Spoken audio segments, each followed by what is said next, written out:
So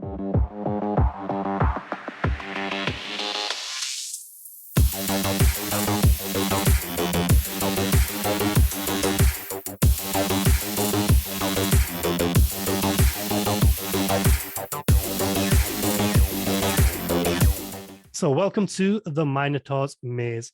My guest today is Joshua Lisec, who is the #1 ghostwriter in the world. By age 30, he has ghostwritten 65 full-length books in almost that many niches and has copywritten thousands of credibility-building articles, direct response emails, deal-winning proposals, and sold-out launch sales pages in over 100 industries. Through the Best Way course series, Joshua has also taught persuasive writing to over 2,200 students who apply his templates and use his workflows on books, sales pages, blog articles, white papers, proposals, grant requests, pitch decks, tweets, speeches, and more. Clients and students worldwide trust Joshua's one-of-a-kind ability to help them find the best way to say it, then infuse the right tone so it lands and the right wordplay so it sticks. Joshua, thank you for being here and welcome. It's my pleasure. Stoked to be here with you today on the Minotaurs Maze. Brilliant. I like to kick off these interviews all of them by just having a brief overview of the guest, in this case being you. So just quickly run down, how you started and how you got to where you are today.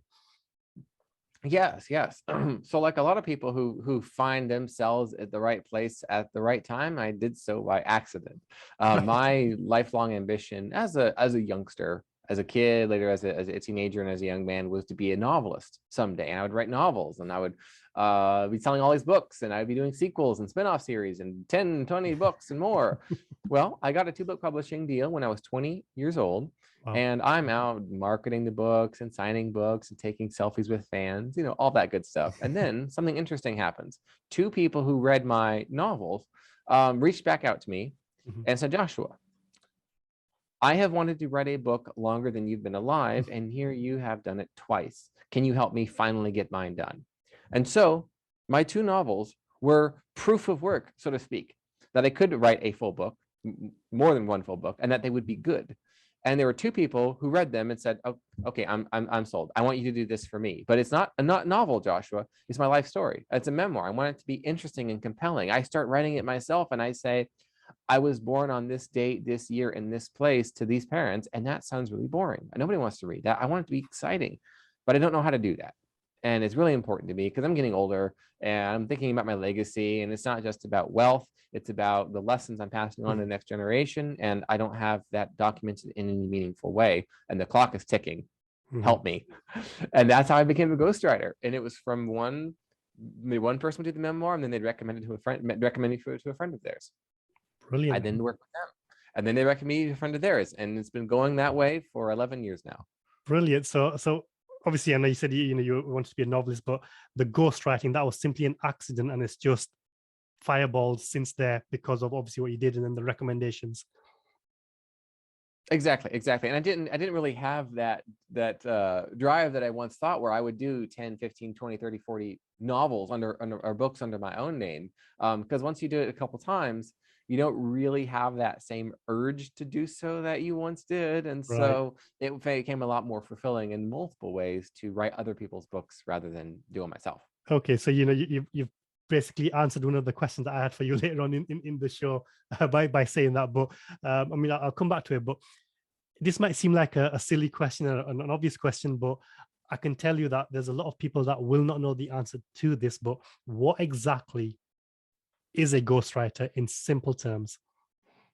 Yes, let's start off with what a ghostwriter is not, because when we think about any given profession, we kind of imagine what it's like you think of a plumber.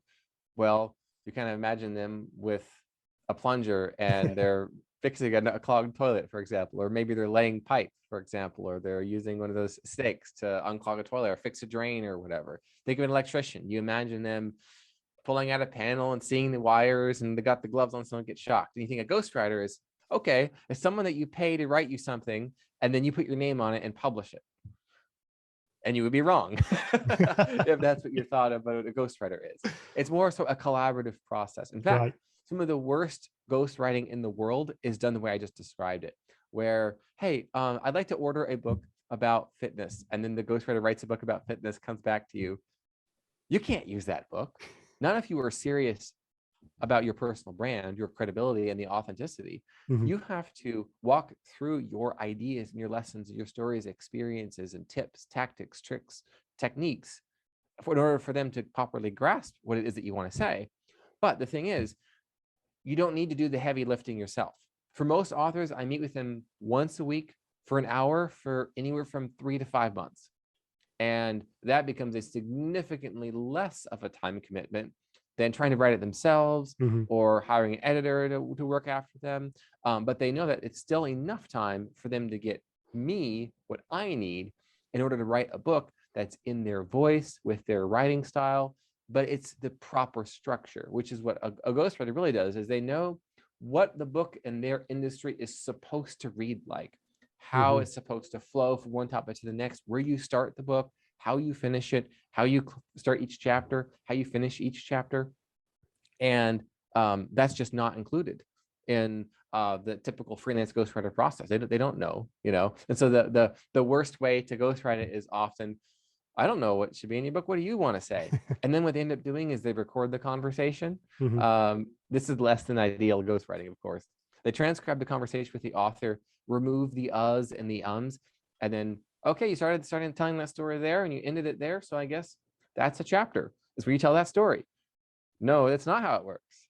That's a transcript. And there are these companies that they assign you what they call scribes, Mhm. short for transcribers. Whereas what they do is they interview you, transcribe it, you remove the uhs and the ums, kind of like an advanced transcription software like Temi or Rev.com, Mhm. and then they call it a book. Chapter 1. Yeah. And then wherever you started talking about content for chapter 1 is where they begin it. You do not need a scribe company for that, period. You can just turn on speech to text software in Google Docs under chapter 1 and just start talking, and then call the uhs and ums yourself, you know. So that's what ghostwriting is not. But true ghostwriting is more like acting in print, where you portray the author, you portray the client in their voice with authenticity, so that the reader has no reason to believe it's not their words and their story and their lessons. Mhm. Well, I'm really glad you gave that distinction, because my follow-up question to that was going to be, for the person who's hiring a ghostwriter, is it not cheating that they're getting somebody else to write the book but making out it's them? And I suppose you've kind of answered that question a little bit with that distinction, because I think a lot of people have this idea that a ghostwriter is somebody that just does all the work, and then the person who puts their name on it takes all of the credit for it. But obviously the actual process, or the process that it should be done, is a lot more different, and it's obviously as you described. So it's not really cheating. It's just more of a helpful way of for an individual to get their voice out, but then structured in a way that makes it more readable and easier to read for obviously the audience, and then obviously sell more copies. Yes, exactly. And that's what you want, is somebody who is an insider to the industry. They're an expert on publishing, and they know exactly what works for a book and what doesn't. And so probably 80% of a ghostwriter's job is guiding the author through what not to write about, what not to say, how not to say it. And then of course we replace it with what to say. And I'm a big believer in using standard operating procedures, best practices, templates even, because those practices, processes, procedures used and adhered to well are indistinguishable from a pure stroke of genius, magic of inspiration, even the muse herself. And so clients will often read what I wrote, and they're like, this is the best way to say it. And that, of course, is why I titled my first course in my Best Way series, The Best Way to Say It, because that's the feedback I'm getting from my author clients and for the last 11 years. Brilliant. And so, I'm going to talk more about ghostwriting, but obviously the theme of this podcast is based on the Greek myth Theseus and the Minotaur, and where the Minotaur is symbolic of, the internal Minotaur, which is fears, insecurities, doubts, etc. And then the external Minotaur is the challenges and hardships of life. So in that ghostwriting process that you've, just talked about there, what were some of your internal Minotaurs and external Minotaurs that you had to fight to get where you are today? Yeah, so it was around what I'm going to say next. The best at any profession are also the best at selling in that profession. Mm-hmm. Yeah. Meaning those who understand their greatness and what they're capable of doing for clients and consistently provide to clients, their service is the easiest sell. So talking to someone who is at that level of elite performance, buying from them feels like a breeze. You want to buy from them. You feel disappointed if they won't let you hire them. Mm-hmm. And so everything associated with selling, with customer acquisition, client acquisition, author acquisition, you might say, became preeminent for me as my focus on how to build a ghostwriting business. Because how to sell ghostwriting ultimately leads you to how to provide the best ghostwriting service that you possibly can. And that is advice that applies to any industry. And a lot of people are afraid of selling, I think, because, well, is it really worth it? Am I really worth it? Am I really that good? Well, what if they don't get their money back? And it becomes an issue of fear, uncertainty, and doubt. You only need a couple of home run clients that woefully underpaid you before you realize, oh, wow, I'm woefully undercharging. And for me, it wasn't even a book project. It was a sales letter, because I ghostwrite a lot that are in the brand voice or the expert's voice, who's the creator of this course or that program or whatever. And one of the sales letters, the client, it was an information product. I think that's relevant, as opposed to something that has a 5% or less profit margin. So it's an information product. So it's almost all, profit.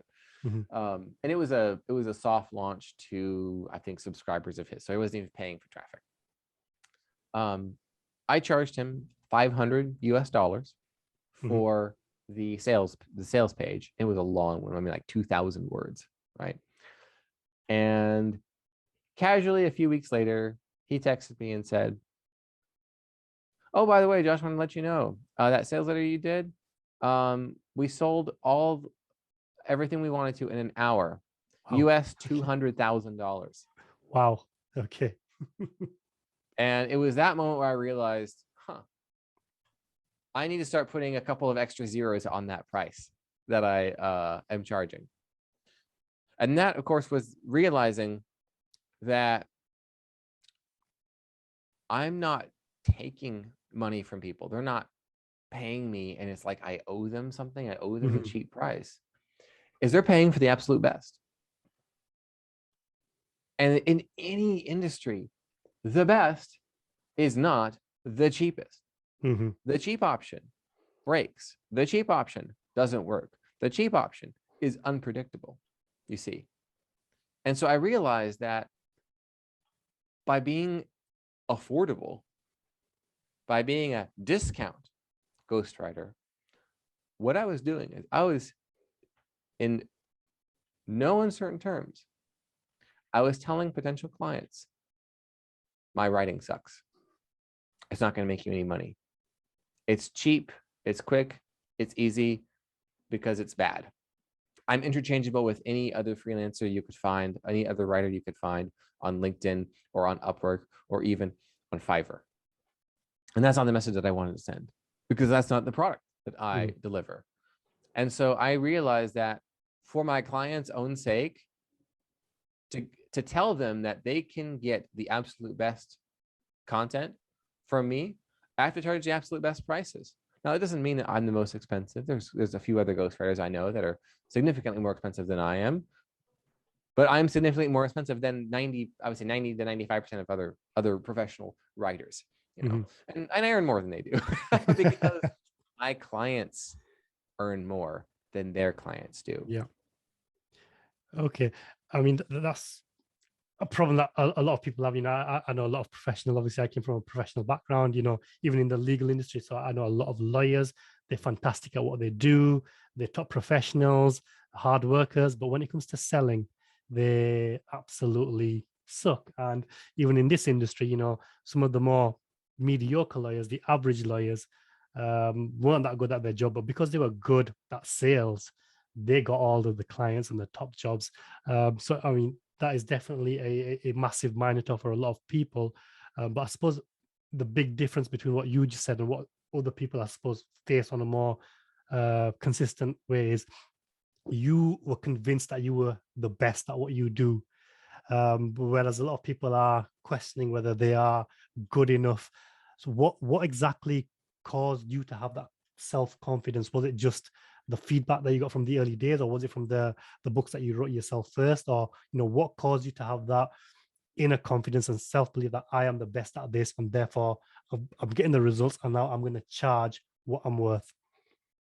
So it wasn't anything internal, it was external feedback. Okay. It was authors telling me, Joshua, you're the best ghostwriter I've ever come across. For almost 5 years ago, a CEO in Europe reached out to me. We had a conversation. He hired me. And he said, Joshua, I have talked to 300 ghostwriters, including you. And none of them compare. Wow. That was like, wow, that's interesting. Yeah, You have another data point. You have another data point like, Joshua, I've hired 11 ghostwriters and fired 11 ghostwriters prior to you. And you're the one for me. wow. It is, and that happens a lot, by the way, where I'm the second or maybe third ghostwriter even on a project, and the previous ones have been fired, and I look at what they wrote, and I understand why.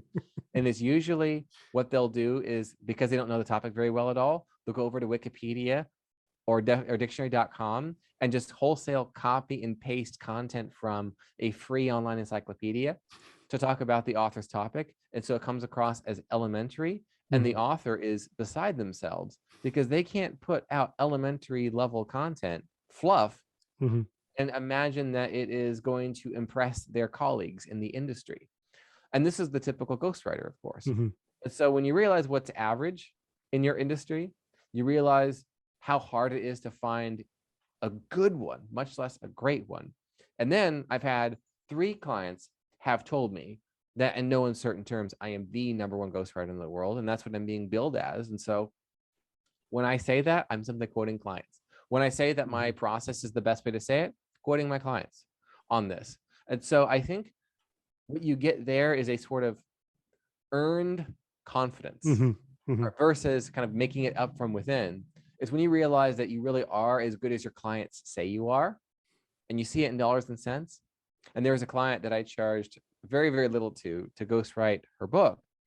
And in 6 months, her book sales plus course sales from the book, because I designed the book to upsell the readers directly into the course, she made US $300,000 in 6 months.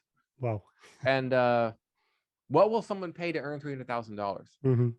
$295,000 maybe. It's just a matter of scale at that point. I'm slightly exaggerating, but it wasn't anywhere near what she paid me. Yeah. Like it was basically free compared to a number like that. And that means if your work is basically free relative to the return on investment, they're not going to take it seriously. They're not going to value it. And we all know that people who take you seriously, people who value what you do, are going to get the best results out of it. And so I realized that for my client's own sake, I need to live up to, rather, that's not even it. I need to embrace the standard I've already lived up to. Smashing. I absolutely love that. So talk to us about that process. And obviously, were you just naturally gifted with this, or did you have to go through this period of years of working on this? Like, people listening to that will be like, great, I'd love to get external validation, but how do I get myself to the level where I'm getting that feedback? Like, did you go through a process, or was it all just natural? Like, just talk to us about that. It really is one case study at a time, one testimony at a time, starting from where you're at. Like, let's say there's a fitness trainer. I want to become a fitness trainer.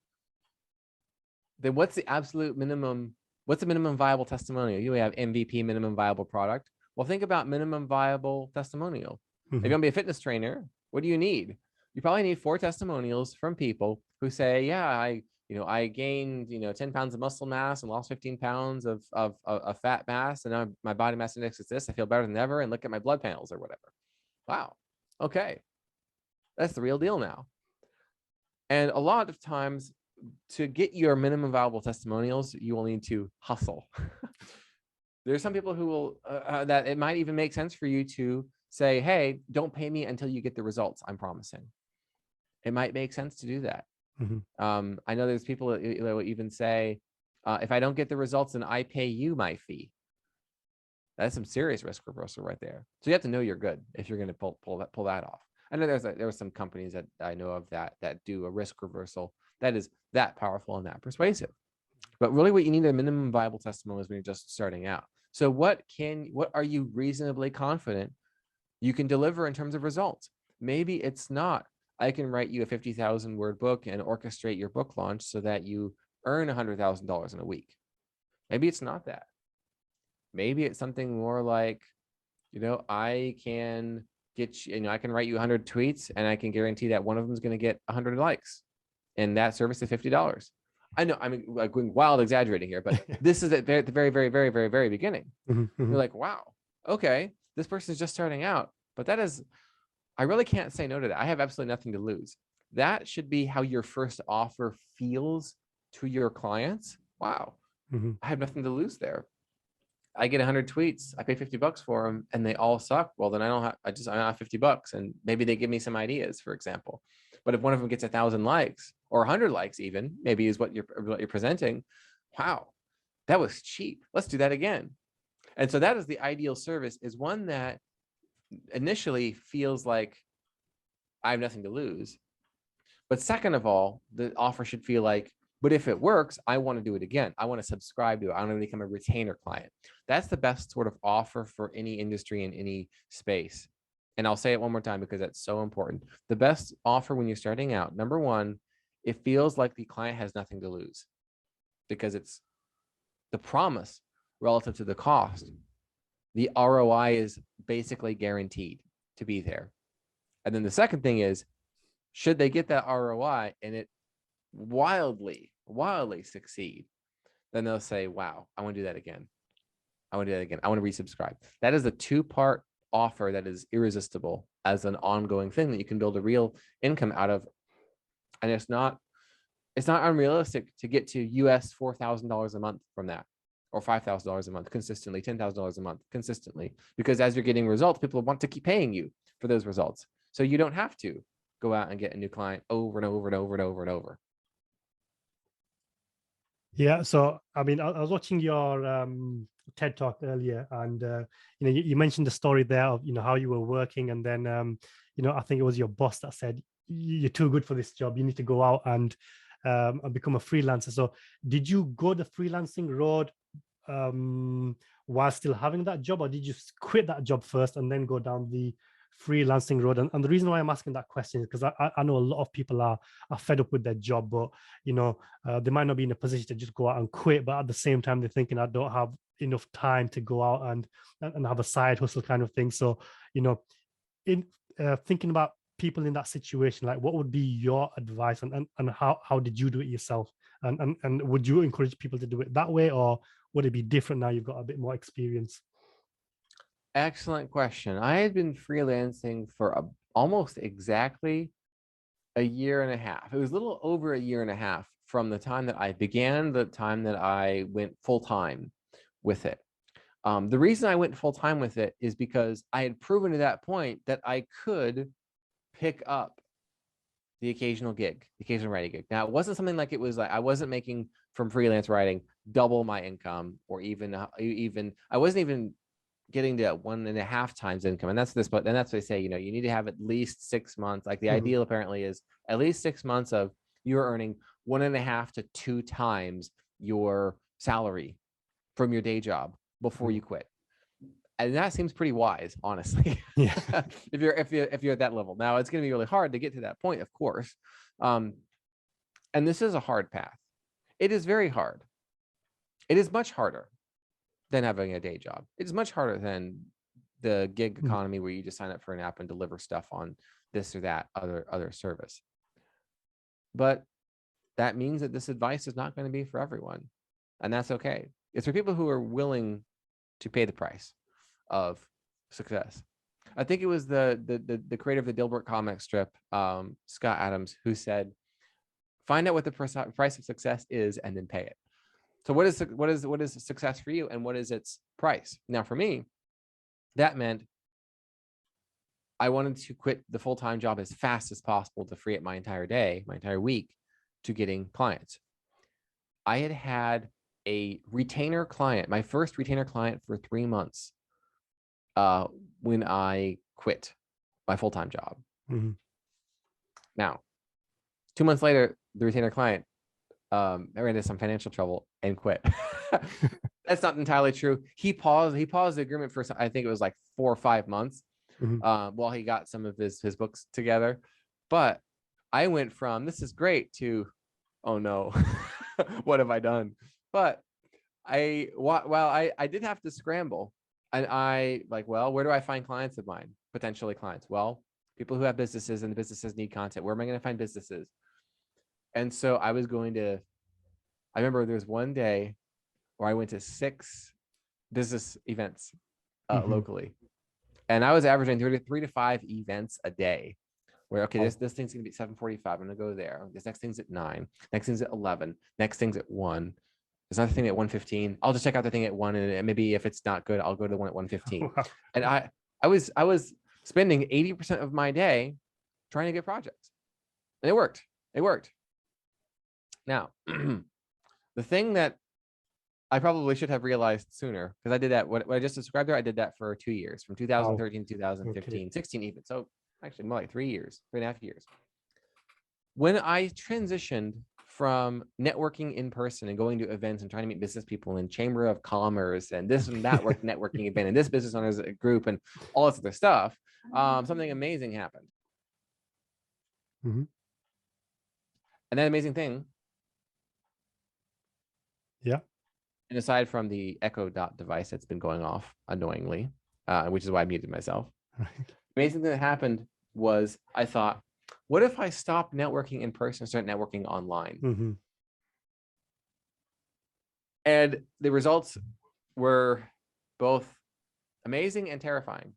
Terrifying because I began to count the cost of how much wasted time I had talking to people who weren't really qualified.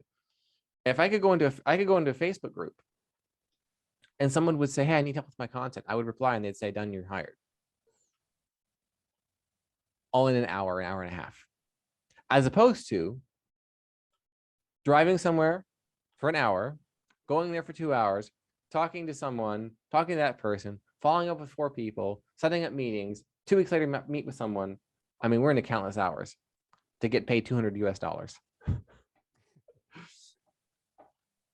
It just made sense to do this stuff online. Plus, of course, there's everything people are realizing about the advantages of work from home over local anything is remarkable. Plus, I found that the clients were significantly better quality because they were taking the digital space seriously. Yeah. When I tweeted yesterday, and it's not an exaggeration, sadly, and many people could relate. I tweeted, and this was in 2015. In 2015, I was talking to a local business owner. They said, Joshua, we are ready to overhaul our entire online presence. So that means we need to have a new website copy. We need new social media content. We need to have regular blogs coming out. We need to hit all these keywords. We need to have new LinkedIn profiles for everyone, and we need a bunch of ads done. And we're real excited for this. I'm like, great. This is gonna be a big project. This is gonna be amazing. And he said, our budget is US $500. And by the way, that includes advertising. That includes advertising. Wow. Now, I took the gig. Okay. Was that out of necessity? Obviously, it must have been out of necessity. Yes. Yes. At the time, it certainly was. And I was looking at what are my options? And that was, out of a room of 10 business owners, and the one person says, yeah, I can pay you for content. Like, well, okay, I'll do everything I can for that. A year and a half later, doing that same thing online, the person would say, here's $5,000, here's $15,000, here's $25,000, right? And it's because it's the same problem, the same need, getting content. But the business owners who have an online presence realize how significant content is, whereas the local business owners who get foot traffic, who get referrals, content to them is only ever seen by like 2 people a month. So they valued it at 2 people a month are going to see this. Whereas online, if you're running ads, even if you have a product-based business or a services-based business, well, shoot, guess what? You need content. You need a lot of it. You need it yesterday.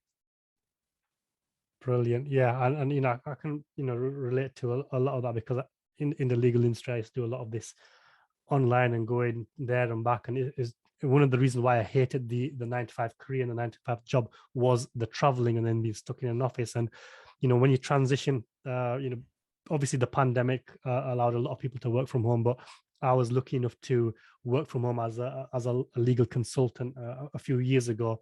And the first day that I worked from home, that just signaled the end of my traditional career, because once you have that freedom, it's more the flexibility. I wouldn't even call it freedom, because, you know, I'm still doing all of the work, but it's just that flexibility that you have from you know, from working from home, which you don't get by being in an office. And, you know, I know now, you know, a lot of people have experienced that working from home. They've got paid for basically doing nothing with all the schemes, and now they've had to go back to the office and they're hating it. They're now feeling trapped and miserable, and they're looking for a way out. And obviously, because of that, they're looking at online businesses, and writing is always something people go to. And I would say a lot of people go for writing because they are shy, they are introverts, and they feel that writing is their best avenue to make money without really having to speak to that many people. And to be honest, that was one of the reasons why I decided to be a copywriter at one period in time. So now I wanted to be a copywriter because I was naturally good at writing, and I did, you know, I had a really bad fear of speaking, you know, not too long ago. So I wanted to avoid speaking, and I thought I'd become a copywriter. But it's not as simple as that, because, well, what I found was the writing is probably the easiest part of the process. You know, doing the research and the editing is a lot more difficult and time consuming. But just because you're good at writing doesn't mean you're good at getting clients and getting sales. And you have to develop the confidence and the self-esteem and the communication skills to basically approach people, to discuss their needs, and to get clients.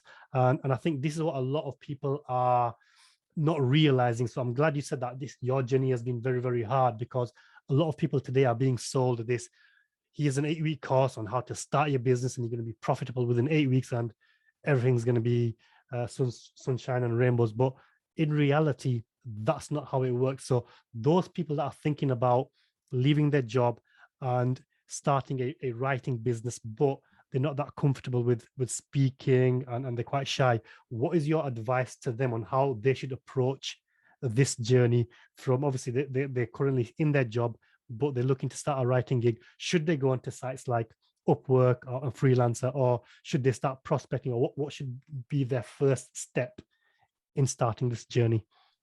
All useful questions. I'll say this: most people are willing to do the hard thing if they know it's the right thing. That's nicely put. So we are not willing to do the hard thing, or at least the harder thing, or the hardest thing, if we're not confident it's the right thing to do. Especially if there's 10 things you could try, 1 or 2 of them might work, but you don't have the time, the effort, the energy, or even the money to spend trying all 10 of them to the best that you possibly can. Well, shoot, what do you do? What do you do? That becomes a very difficult question to try to answer. And so what can you do that's going to get you in front of people who need what you do? And that's an open-ended question, but it really is the most useful question. Where are they, and how can you get their attention? It's as simple as that. Brilliant. So would you advise them to go onto websites like Freelance or Work? I mean, the reason I mentioned that is because when I was starting out, this was the advice that I was getting at the time. But my experience on Upwork was horrendous. Like, you know, I was pitching for jobs, and then when I finally got one, it was $20. And it started off being, I can't remember how many thousands of words it was, but doing the job itself wasn't that difficult, but it was going back and doing the amendments, and all of a sudden there was no limit on the words, and it just got longer and longer and longer. And then by the end of it, I'm like, what was the point of this? The amount of work, the amount of time going to the research, doing the writing, the amendments, and at the end of it, there's just $20, and that just put me off the whole process. Whereas when you get other clients from other means, like I remember the first time I got paid $1,000 for a copywriting job, it was the complete opposite experience, because it was,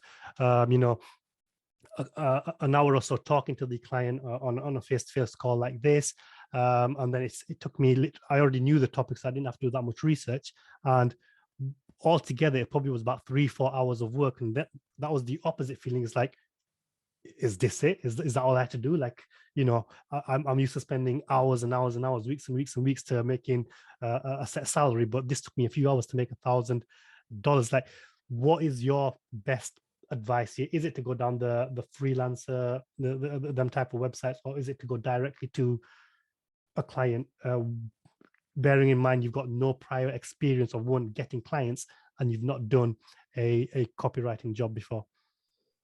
Yeah. I had a similar experience that you did, where like my very first freelance writing gig that I got in 2011 paid US $1.67 an hour, which is, a fraction of what the minimum wage for low skilled and no skilled labor is here in the States.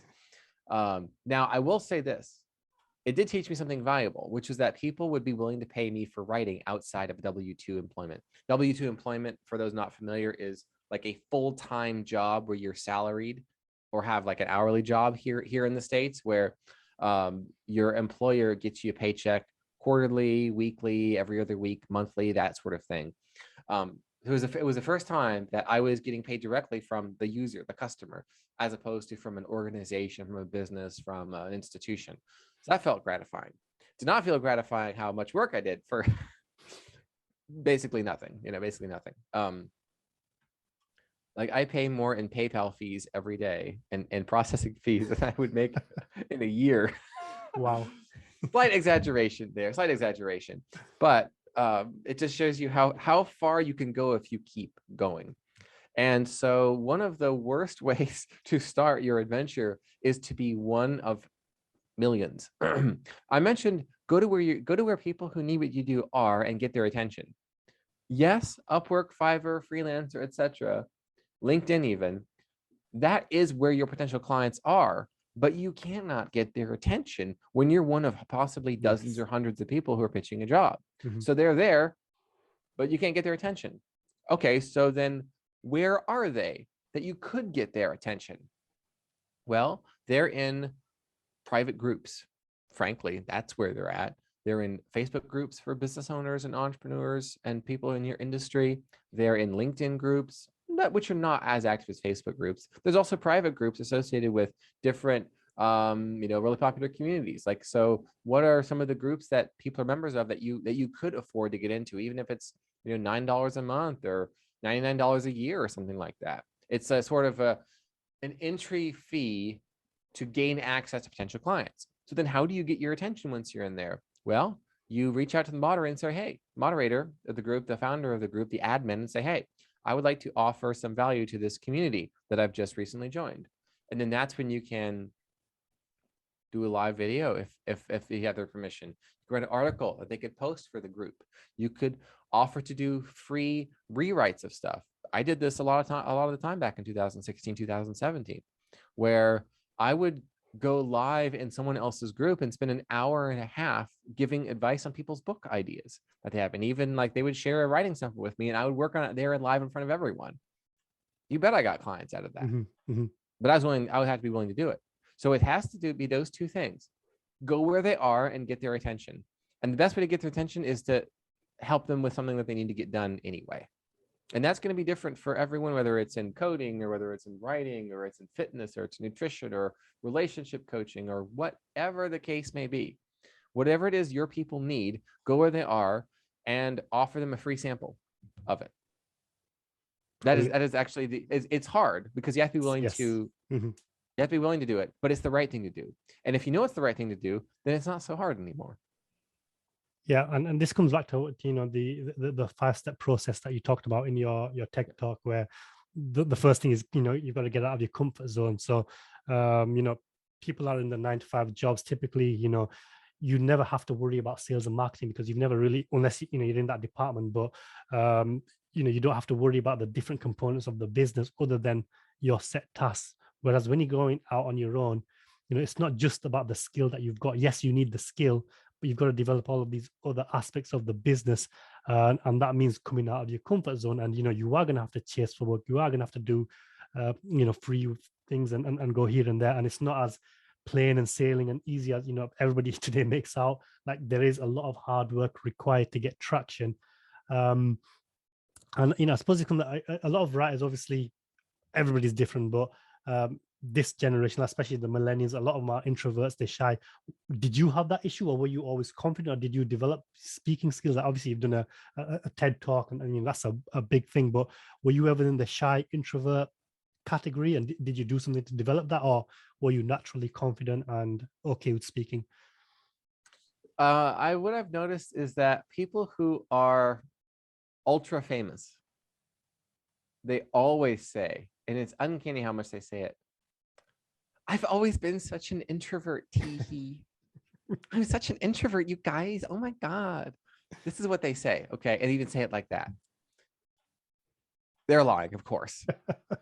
They want to appear like they've overcome some sort of a personal challenge. Mm-hmm. Go back to when they were 10 years old and they were trying to get seen by anyone and everyone they could. They invited their entire neighborhood to their show. Okay. These are extreme extroverts we're talking about. Now, in my case, I was homeschooled as a youngster, and homeschooling in 2022 looks a lot different than in 1992. Okay. At those days, there were no real cooperatives or pods, as they're called nowadays, no like private tutors or parents, swapping one another's kids, and they'd all teach one another in like a kind of a spontaneous recreation, like an organic, decentralized recreation of a school environment. There wasn't that. There was the books and there was the basement. Go down to the basement, read your books, do your schoolwork, 8 to 4 o'clock, every day. And so I had very, very, very little socialization. And that turned out about as exactly as you would probably imagine that it would. Ridiculously socially awkward experience.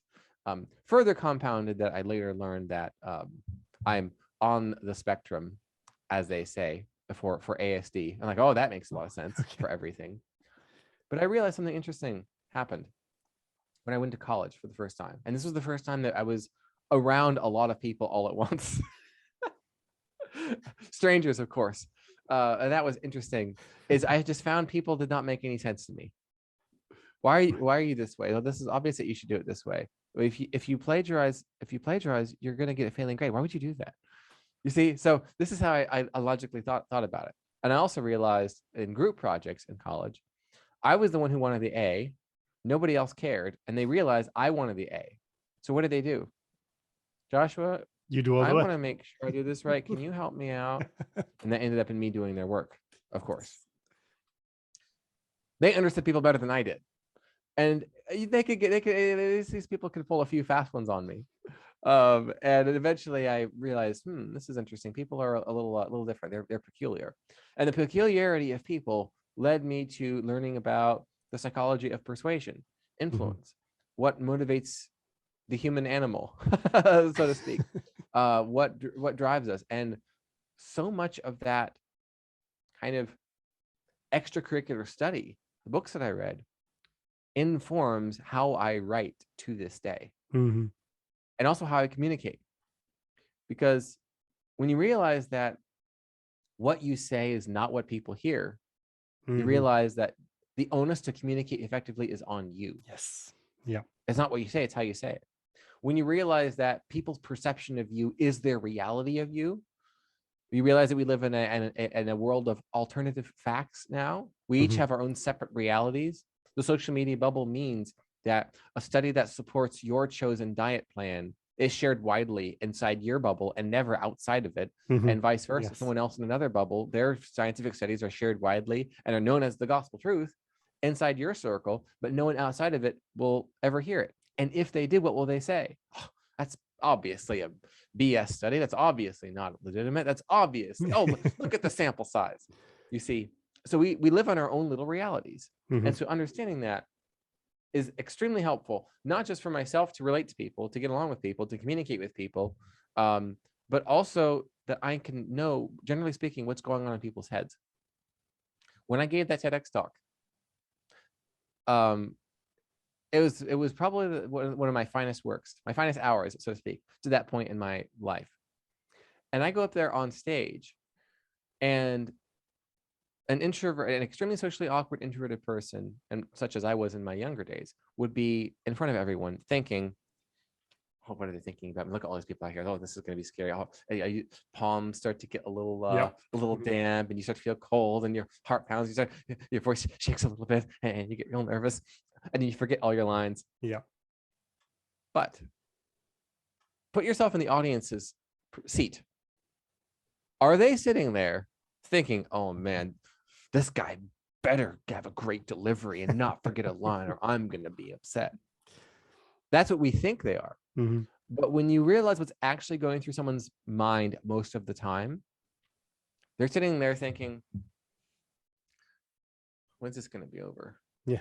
I'm hungry. I got to check my text messages. I think I felt my phone buzz. They're not in the room with you at all. They're thinking about their phone. They're hungry, or they're wondering, there's that cute chick sitting over there. Maybe I should talk to her after this guy's done. This is what's happening in their mind. The only thing they want from me is to be interesting, to be something that can distract them long enough from their problems. Yeah. And so when you realize that that's what most people want, is they want a pleasant distraction. Look at my YouTube videos. Every single one of them is a pleasant distraction.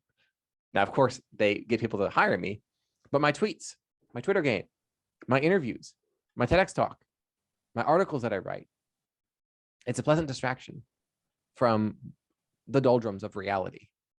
And that is what works. It may not be the thing that goes viral. I've had a few things that have gone viral, so to speak, and my TEDx talk has a lot of views. It's like top 10% of views of all TEDx talks. That's in the tens of thousands. It's not like millions like Simon Sinek. Yeah. You know, those are the outliers. But most TEDx talks, 500 views, 1,000 views. You know, give a reference, frame of reference there. But that's what I realized about most people, and that is what got me over the over social awkwardness and self-consciousness. Is people just don't care. Yeah. They're bored, they're miserable, and they're looking for pleasant distraction. So they watch a YouTube video of mine for the same reason that they put on Netflix. Pleasant distraction. Beautiful. Absolutely love that. That's a fantastic answer. And, you know, as somebody who, I did have social anxiety, and, you know, I agree and I relate to all of that. I suppose the biggest problem we've got is, you know, we're too busy thinking everybody's going to be thinking this and everybody's going to be thinking that. And the way I reframed it for myself is, you know, that's quite an arrogant thought to have, thinking that you're the center of everyone's attention and they're going to be thinking this and they're going to be thinking that. They just don't care. And, you know, it is freeing, but, you know, at the same time, you still got to take that jump. You got to come out of your comfort zone. You've just got to do things. So, you know, my way of overcoming this fear was to make these videos online. So I just started making videos online, then started this podcast and just progressed from there. And it just has a knock-on effect on everything else, which, you know, it kind of is linked to this, but in a little different way. So because obviously you get a lot of opportunities and there's so much things you can do with video. The same applies with writing, and, you know, sticking to the theme of the Minotaur and the Maze and the Labyrinth. There's just so many different forms of writing, and it's a maze in and of itself. How would you how did you determine which form of writing is best for you, and this is what you want to do, and, you know, in a way that would help the audience? Like, how should they figure out what form of writing they should pursue? Because obviously content writing isn't exactly copywriting, and then, you know, you've got academic writing. There's different forms of writing. Like, how would you go about that process of trying to figure out what type of writer you want to be, and you'd be the best to get paid for? Excellent question with a simple answer, which is, what type of writing can you generate for your clients that the fastest measurable results from. Now, Cool. this could be something as simple as, I write cover letters and for CVs and for resumes, and people send them out and they hear back and they get a job. Okay, so I'm the CV writer. That's a measurable result. It could be, I understand a little bit about SEO, so I write SEO blogs for myself, and then I get some good placement on Twitter, or I got a placement on Google and whatnot, and so I can do that for clients too. So that's all I do. And now in my case, ghostwriting books for business owners who want to use the book to generate content, clients who are ready to hire them. They don't have to spend months chasing them again, but they're ready to hire them. They're qualified leads. That is very hard to do that. It's very expensive to do that with traditional advertising. So they want a book to do it for them, because a book gives you authority, credibility, and expertise all in one place, all in one marketing asset. And so it just makes sense for them to do that way. And I'm the person for that. So that I don't, as I was telling you before the call, I don't ghostwrite, tweets and ghostwrite threads and ghostwrite Facebook posts or ghostwrite ads or that sort of thing. I could, and I have, and I did, but I don't anymore, because I want to spend my time and my effort with my clients, giving them the biggest results they can. And that for them is going to be nonfiction books. Brilliant, brilliant. Absolutely love that. And I'm just conscious of the time, so I'll wrap up soon. But I read earlier that on your website, it says that 67% of books you've read from best-selling authors were written by you. How did you calculate that? Like, what was the process in calculating that number? There's a few things that go into that. The first of which is that I did not write that. Second of which is it's directionally accurate. So the first thing is I use a tool called Hype Fury, for like my social media management, like Twitter stuff and whatever. So there was a few months ago, Hype Fury said, hey, if you use Hype Fury, reply to this tweet and we'll rewrite your bio. I thought, okay, that sounds fun. And so the bio you see on Twitter is the bio that Hype Fury's people wrote for me. I thought that was hilarious. So I put it on there. Now, it turns out that it's not too far away from reality. Many times, so many times I've lost count. I'll be talking to a prospective client, an author, and they'll turn away, like to the bookshelf behind them, and then they're like, Joshua, when I think about the book that I want to have, I think of this book over here, and I want to look. I just want to show it to you real quick, and then they will pull up a book that I wrote, and I can just like smirk, smile, and nod, of course. And I've got it now. It's gotten to the point that authors will tell me, Joshua, I know we had confidentiality, but I'd like to go ahead and break that because I want people to know that you wrote the book, because then people will buy it. Wow. So I'm at that stage of my career now, is that people are buying books, even if it's not, like, it could be about how to get divorced. And they could be happily married, but because Joshua Lisec was involved, they buy it. This is where we are at now in our lives. That's fantastic. And so it's directionally accurate, as are the most truthful truths that we know. Brilliant. And so just sticking to that point, like, obviously you write for different people and in their different voices, but is there, would you be able to tell this is a book written by you in the different genres, or is it because you're so good at what you do and it's in the voice of the author that you wouldn't be able to, is there similarities between the writing? Because the reason I asked that is because on Twitter now, obviously there's a ghostwriting boom going on in Twitter, but you've got these different accounts, but they all sound the same, and you almost can tell that it's the same person writing the tweets for the different accounts. So is there something that would say this was written by you, or are they all different because of the authors? You're right that there are a lot of ghostwriters. It's like, I think in 2017, 2018, everybody was into drop shipping. And then everyone is starting an agency. And then everyone is into affiliate marketing. And then now everyone's into Twitter ghostwriting. So in a year or so, there will be some controversy in which it's revealed that the same ghostwriter was using identical, if not very, almost like basically plagiarized content across multiple accounts, multiple people. Someone's going to get in trouble. A blue check, a verified influencer is going to get dragged through it. Then there will be mainstream articles about the deceitfulness of these Twitter ghostwriters and whatnot, and then people will flee from the profession and they'll go to something else. This is what's going to happen. Now, Can people recognize what I've written? The voice of them all is different. So when people say, "Hey, Joshua, can I see some stuff you've written before?" I will send them 4 authors' books from 4 different categories, 4 different types of people, four different ethnicities even, and they'll read them, and it's like, yeah, this isn't the same person. It's obviously not the same person. Well, that's how you know it's good. But I've had a couple of people reach out to me successfully pointing out that they found something that I had written without me leading them towards it. Okay. And they said, "Joshua, I knew it was you because it was unusually good." That's how they described it. By that, they mean it was clear and it was compelling and it was something that reminded me of you and your tweets. And so then they sent me the link to it. Is this you? and they've been right. I think it's happened twice so far. But the joke now is around the timeline on Twitter, particularly, if someone says they're writing a book, what does that actually mean? And more often than not, they're right that that person hired Joshua Lisec to write the book. There was a period, it was absolutely hilarious, where 3 of my clients on Twitter the same week announced that they're writing a book. It was bizarre. All 3 of them. I'm writing a book. And they all knew each other, which is funny, but they did it independently. Wow. And all 3 of them. And then, of course, they went like mini viral. Everyone was excited about their book. How was that for you? Like, obviously, that's hilarious. three separate projects, and isn't that like time consuming? Like, how do you keep? I would have thought you'd have done one project at a time. So, did you do 3 projects at once, or how did you? They were slightly staggered, with one coming up before the next.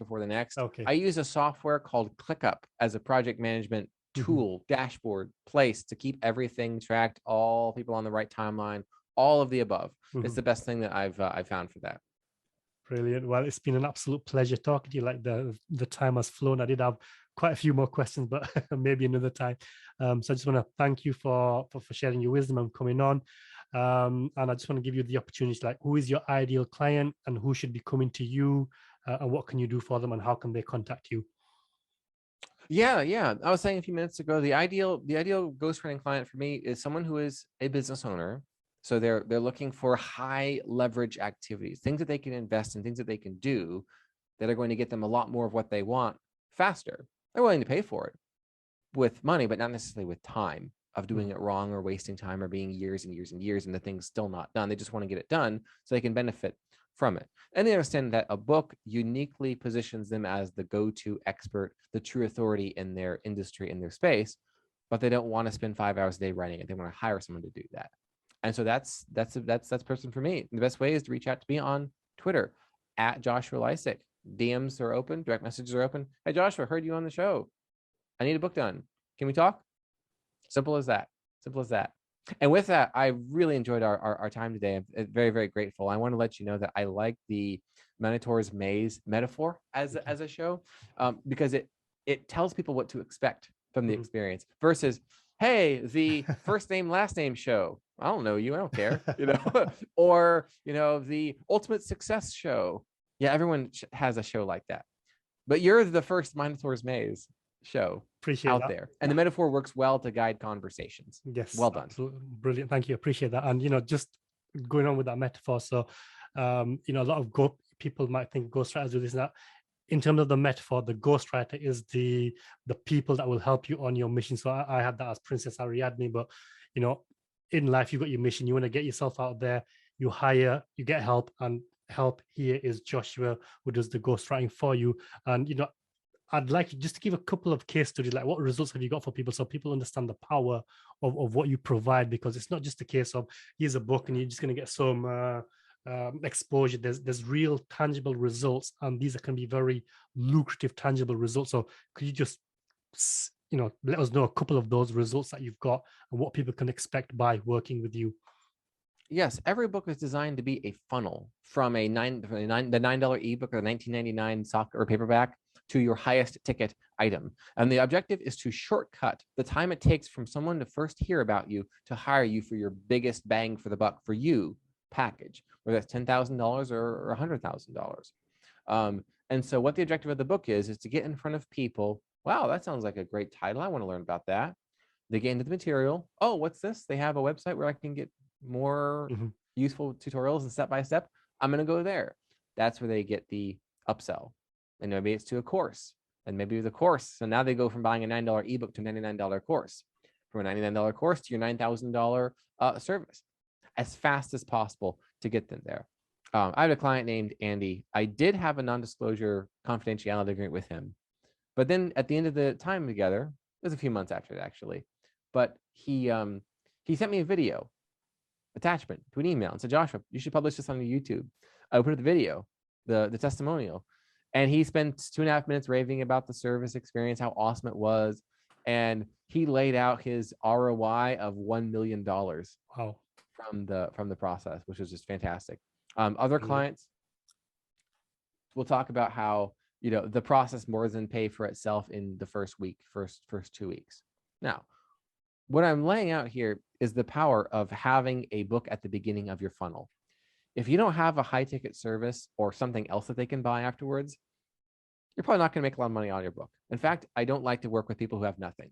Yeah. But if you have a business and it takes people a while before they're going to hire you for the most expensive thing, the book is the best tool to shortcut that hiring process, the sales cycle, and you also get paid for it.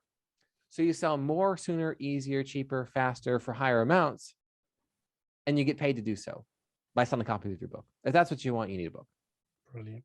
Brilliant. Absolutely love it. Once again, thank you very much. Do you have any last words for the audience, particularly for those people that are looking to leave their jobs and start a writing career? Best advice on success is this simple. 3 words. Impress important people. Impress important people. I love that, yes. Now, does that mean that the person themselves is the most important person in the world or industry, or that they're famous? No, it does not. But it does mean is that there are people who deem that individual important. And so that person being aware of the fact that they have shareholders or customers or subscribers or followers that they need to make sure their personal brand is protected for, if you can impress them, they will talk and people will listen, and you will get gigs and you will get referrals and you will make it. Brilliant. Absolutely love that advice. Once again, thank you for your time. As for the viewer, I hope you enjoyed this episode, and I will see you on the next one. Take care now. Bye-bye.